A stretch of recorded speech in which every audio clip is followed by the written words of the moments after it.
नमस्कार साथियों, आप सभी का तहे दिल से जीएस स्टडी पर एक बार फिर से आप सभी का स्वागत है। साथियों, इस हिंदी का जो अभी कुछ 2-4 ईमेल आए थे मुझे, उसमें लड़के बोल रहे हैं ये चैनल तो जीएस के लिए खोला गया है, तो हिंदी क्यों पढ़ाया जा रहा है। साथियों, आप ही कुछ बच्चों के विनम्र आग्रह के कारण मुझे यह हिंदी का फाउंडेशन बैच लेकर आना पड़ा। और देखिए, चैनल पर कितने लड़के हैं मुझसे उतने मतलब नहीं है। 10 ही रहेंगे, 20 ही रहेंगे जो सीरियस कैंडिडेट हैं पढ़ने के लिए। तो वो जो जो मुझसे मांग करते हैं मैं उनको वो उपलब्ध करवा देता हूँ, ठीक है। अपना मैं खुद कर्म कर देता हूँ, आगे उनकी मर्ज़ी, उससे वो पढ़ें या कुछ करें। लेकिन अगर कोई बच्चा आपसे आग्रह कर रहा है कि नहीं मुझे इस सब्जेक्ट में प्रॉब्लम आ रहा है, इसका नोट्स चाहिए या कुछ डाउट है क्लियर करा दीजिए, तो मैं यकीन के साथ कह सकता हूँ अब लड़का बहुत सीरियस कैंडिडेट मतलब सीरियस कैडेट है वह पढ़ने के लिए, मैं इतना जानता हूँ, ठीक है। तो आप इस बात को ध्यान में ना रखें कि इस चैनल पर बहुत कम लड़के हैं, तो इनको लड़के ईमेल भी करते हैं। भले 500 ही हैं, लेकिन उस 500 में 20-25 भी पढ़ने वाले जो छात्र हैं पढ़ रहे हैं, तो मैं उनके लिए दिन रात एक करके उनको पढ़ाऊँगा, ठीक है। और तो इसी हिंदी का जो मैंने फाउंडेशन बैच चलाया, तो उसी का आज एक टॉपिक मैंने लिया है अव्यय, ठीक है।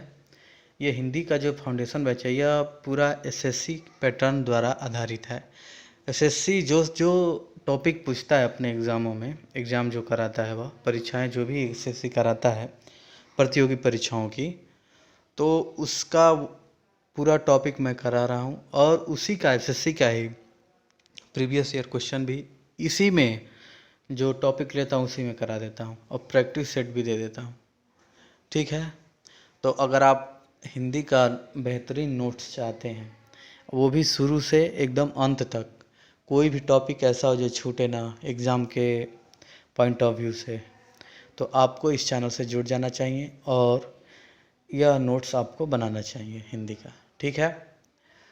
और यह नोट्स जो मैं आपको प्रोवाइड कर रहा हूँ, या जो बैच हिंदी का फाउंडेशन बैच आपको जो चला रहा हूँ, यह एकदम बिल्कुल मुफ्त है, एकदम बिल्कुल मुफ्त, ठीक है। और यह चैनल पर रहेगा। तो चलिए शुरू करते हैं। अव्यय, अव्यय का अर्थ क्या होता है।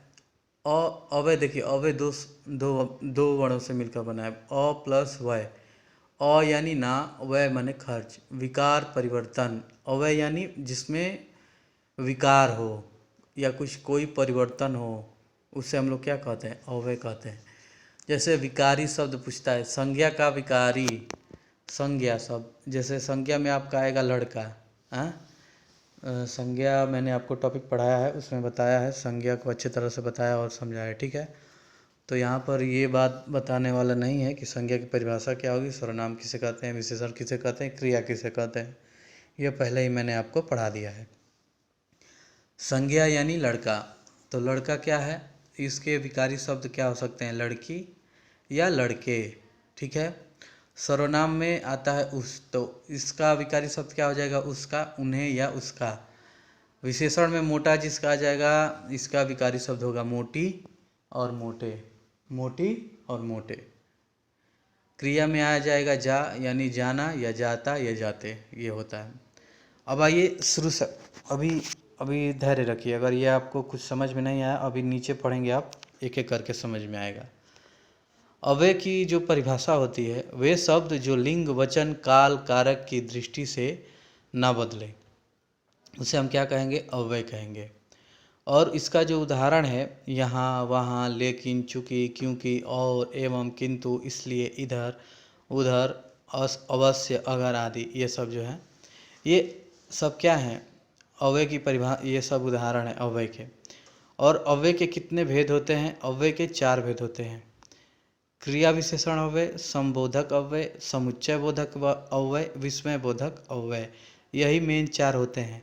और ये जो निपात है, इससे बहुत ही कम, एक बार टीसीएस सीआरपीएफ एससीएम का जो एग्ज़ाम हुआ था, तो निपात से प्रश्न आया था। तो ये बहुत ही कॉमन है, बहुत कम पूछा जाता है निपात, तभी भी मैंने इसे यहाँ पर लिख दिया है। निपात को भी हम लोग पढ़ेंगे और जानेंगे। ठीक है, एक निपात क्या होता है। जो क्रिया विशेषण अव्यय हैं, जो शब्द जो क्रिया की विशेषता बताते हैं उसे क्रिया विशेषण अव्यय कहेंगे। जैसे राम तेज दौड़ता है, सुनीता अच्छा गाती है, यह विशेषता बता रहा है राम की क्या बता रहा है विशेषता, कि वो तेज दौड़ता है। और सुनीता अच्छा गाती है, तो सुनीता का विशेषता बता रहा है इसमें, वो अच्छा गाती है। ठीक है, यही। तो अब क्रिया विशेषण के भी 4 प्रकार के होते हैं। क्रिया विशेषण कितने प्रकार के होते हैं? 4। पहला होता है स्थितिवाचक, जिसे हम लोग स्थानवाचक या क्रिया विशेषण कहते हैं। और दूसरा होता है हमारा कालवाचक क्रिया विशेषण। तीसरा होता है परिमाणवाचक क्रिया विशेषण। चौथा आपका होता है रीतिवाचक क्रिया विशेषण। ठीक है, तो वही चारों को, जो स्थितिवाचक क्रिया विशेषण है, यहाँ वहाँ, पास, दूर, बाहर, अंदर और इधर उधर, दाएं बाएं, ये सब क्या है हमारा, ये दिशा है। ठीक है। कालवाचक क्रिया विशेषण में समय को बताता है, जैसे आज, कल, परसों, तभी, तुरंत, शीघ्र, सुबह, ये सामान्य काल के वाचक शब्द में आएंगे। और रात भर, दिन भर, घंटों, लगातार, आजकल, ये सब क्या है हमारे अवधि कालवाचक में आएंगे। हर बार, कई बार, प्रतिदिन, बहुत बार, अक्सर, कभी कभी, ये हमारे आवृत्तिवाचक में आएंगे। ठीक है।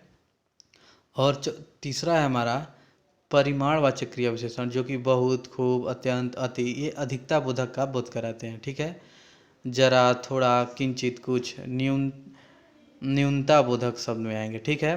कोई शब्द लिखा रहेगा, जैसे बस, काफ़ी, ठीक, यथेष्ट, तो आपका क्या हो जाएगा, पर्याप्ति बोधक में आएगा। कम, अधिक, इतना, उतना, लगभग, तो आपका किस में आएगा, तुलना में आएगा। ठीक है।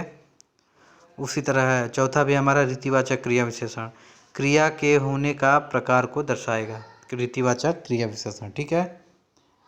अब देखिए, अभी जो हमने क्रिया अव्यय के 4 जो भेद पढ़े, 4 जो यहाँ पर मैंने आपको बताया कि अव्यय के कितने हैं, 4 भेद हैं। क्रिया विशेषण, संबोधबोधक, समुच्चयबोधक। तो अभी आपने क्रिया विशेषण अव्यय पढ़ा, फिर क्रिया विशेषण अव्यय के कितने हैं, 4 हैं, आपने वो पढ़ा।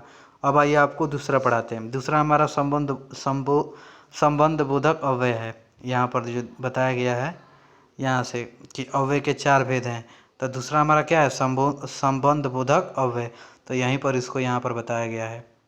संबंधबोधक अव्यय क्या है, वे शब्द जो संज्ञा या सर्वनाम का संबंध वाक्य के अन्य शब्दों से जोड़ते हैं, इनकी संख्या कुल 13 है। उसी हम लोग क्या बोलते हैं, संबंधबोधक अव्यय कहते हैं। उदाहरण के अनुसार है हमारा, जैसे किताब मेज पर रखी है, तो ये संबंध दर्शा रहा है किताब और मेज के ऊपर, यानी किताब मेज के ऊपर रखी हुई है।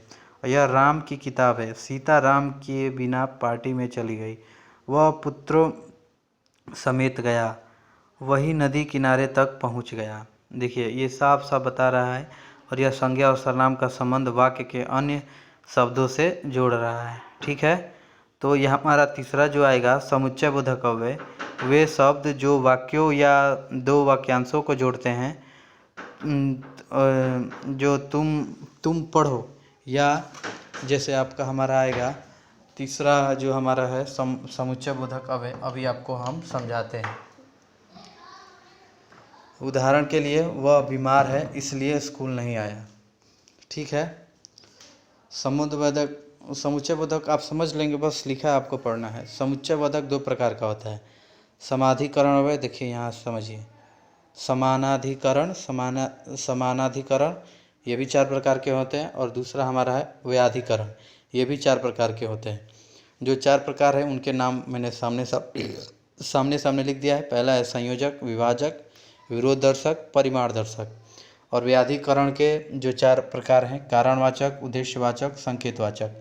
संकेतवाचक में जो या सो रहेंगे। ये जो मैंने लिखा हुआ है, क्योंकि, चूँकि, इसलिए, कि, जो कि, ताकि, ये आपको याद होना चाहिए। और ये संयोजक में आपका और, एवं, तथा, ये भी याद होना चाहिए। जैसे उदाहरण देखिए, वह बीमार है इसलिए स्कूल नहीं आया, तो ये क्या है, मैं उर्दू या हिंदी पढ़ने वाला हूँ। तो देखिए, यहाँ से जो या वाला है विभाजक में आया ना, या चाहे नहीं तो चाहे अथवा। तो देखिए यहाँ इस एग्जाम्पल में देखिए, मैं उर्दू या हिंदी पढ़ने वाला हूँ, तो ये कौन सा समाधिकरण में आएगा, यह विभाजक में आएगा। ठीक है। समुच्चयबोधक का विभाजक वाला वाक्य है यह। ठीक है। तो उसी तरह इसमें भी बताया गया है। ठीक है, बस आपको ये सब याद होना चाहिए, हाय आ उप आकाश, ये सब आपको याद रहेगा, तो जब आप वाक्यों को पढ़ेंगे तब आपको अच्छे से समझ में आ जाएगा। ठीक है, तब उसमें आप ये है निपात। अब आइए निपात को जानते हैं। निपात क्या है? यह मूलतः अव्यय नहीं होते हैं, इनका कोई लिंग वचन नहीं होता है। निपात वाक्य में विशेष बल प्रदान करते हैं। जैसे राम ने ही मुझे मारा था, तो ही का कोई मतलब लिंग है, कुछ उसका कुछ नहीं है, वो स्त्रीलिंग है कि पुल्लिंग है, क्या है, कुछ समझ में नहीं आ रहा है। मैं भी आपके साथ चलूँगा, बस ये क्या कर रहा है? निपात वाक्य में विशेष बल प्रदान करते हैं, बस थोड़ा वाक्य को बल प्रदान करते हैं, बस यही निपात का कार्य है। ठीक है, और आपको चलना ही पड़ेगा, चाहे आपको 10 रुपये मात्र मिलेंगे, ऐसे ऐसे शब्द ही इन्हें हम लोग निपात कहेंगे। यह मूलतः अव्यय होते नहीं हैं, ना ही इनका कोई लिंग या वचन होता है। ठीक है, तो यही था अव्यय, बहुत छोटा टॉपिक था और इनसे प्रश्न बनते हैं। बस आपको ये जो लास्ट वाला जो पोर्शन है, ये वाला और ये वाला, आपको पूरी तरह से इसका पूरा एक एक चीज़, इसलिए, अतः अतः अतः, पर, परंतु, लेकिन, मगर, ये सब आपको याद होना चाहिए। अब अव्यय आपने पढ़ लिया, अब अव्यय के जो हिंदी का आप लुसेंट का बुक लेंगे और उसमें अव्यय रहेगा, और जो प्रैक्टिस सेट रहा वहाँ से क्वेश्चन उठाएंगे और वहाँ से क्लियर, जैसे आपने आज अव्यय पढ़ लिया, तो आज आपको क्या करना पड़ेगा? अव्यय का प्रैक्टिस सेट लगाना पड़ेगा। अव्यय का जो क्वेश्चन होगा, अगर आप वो पढ़ेंगे और क्वेश्चन लगाएंगे, तब आपके सारे डाउट पूरी तरह से क्लियर हो जाएगा। ठीक है, तब ऐसे जब ये हमारा टॉपिक पूरा हो जाएगा, तो हम आपको हिंदी का प्रैक्टिस सेट भी देंगे आपको। और जीएस का मुझे अभी बायोलॉजी और इकोनॉमिक्स पढ़ाना है, बस ये 2 सब्जेक्ट पढ़ाने हैं। उसके बाद जीएस का भी आपको हम पूरा सिलेबस तैयार कर देंगे। ठीक है, अभी इतिहास और भूगोल पूरी तरह से मैंने आपको पढ़ा दिया, विश्व का हो या भारत का हो, और इतिहास भी मैंने आपको प्राचीन इतिहास, मध्यकालीन इतिहास सब पढ़ा दिया है आपको। ठीक है, और हिंदी का भी बस इसका भी बचने ही वाला है, बस और 4 या 5 दिनों में आपका यह पूरी तरह से हिंदी का अब ख़त्म हो जाएगा ये सिलेबस। ठीक है, उसके बाद आपको डेली हिंदी के प्रैक्टिस सेट मिलेंगे, हर सब्जेक्ट, हर मतलब जो मैंने टोटल 36 टॉपिक मुझे लेकर चलना है। जैसे अव्यय है ना, तो इसका भी मैं आपको प्रैक्टिस सेट अपलोड कर दूंगा। बस आप जितना जितना प्रैक्टिस सेट अपलोड करते जाऊँगा, बस आप उतना करते जाएंगे, तो आपको पूरा बेसिक से और जितने जितने हार्ड क्वेश्चन है सब आपको क्लियर होता चला जाएगा। ठीक है, तो अब चलिए मिलते हैं आपसे नेक्स्ट वीडियो में, तब तक के लिए आप अपनी तैयारी को जारी रखें। ठीक है, जय हिंद, जय भारत।